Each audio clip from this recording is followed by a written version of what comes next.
au total portés disparus. Ils ont été recherchés toute la journée par 150 personnes ce matin, jusqu'à 200 personnes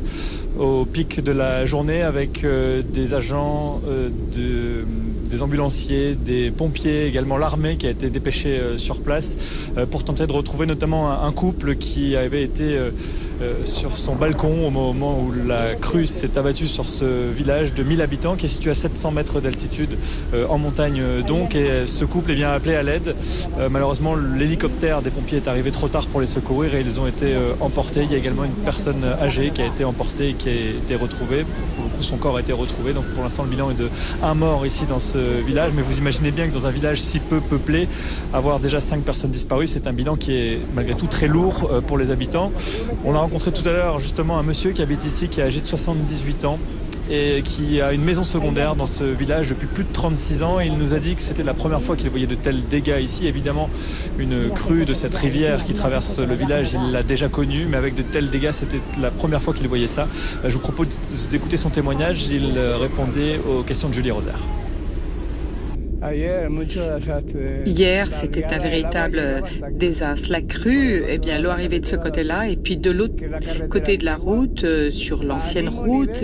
au même niveau que l'eau, le long du pont, et tout est parti, tout a été emporté, les voitures, la fourgonnette, tout. C'était tout à fait impressionnant ce qui s'est passé ici, et particulièrement juste en bas, dans la partie ancienne de la ville, il y a des maisons qui sont complètement effondrées avec des gens à l'intérieur, et ça a été épouvantable. La partie ancienne de la ville à laquelle il fait allusion à l'instant, elle est juste ici, juste en bas. Pour tout vous dire, on est descendu là il y a quelques minutes, mais à l'instant la Guardia Civile vient de nous rappeler à l'ordre, nous a demandé de remonter pour des raisons de sécurité. Ce que l'on voit sur ces images, là c'est difficile évidemment de nuit de vous commenter tout cela, mais c'est en fait ici une route goudronnée, mais qui à partir d'une dizaine de mètres devant nous, il y a un trou béant, il y a de la boue partout, de la terre et énormément de dégâts parce que la rivière qui est sur la droite a complètement débordé. Et par exemple la maison que vous voyez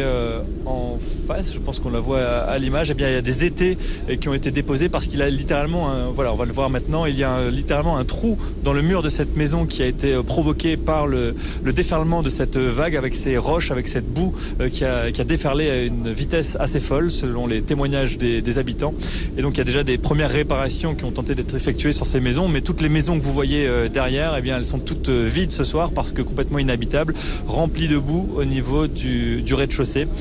C'est difficile pour nous de se rendre compte de tous ces dégâts parce qu'on est arrivé de nuit dans ce village, mais évidemment une fois que le jour reviendra demain,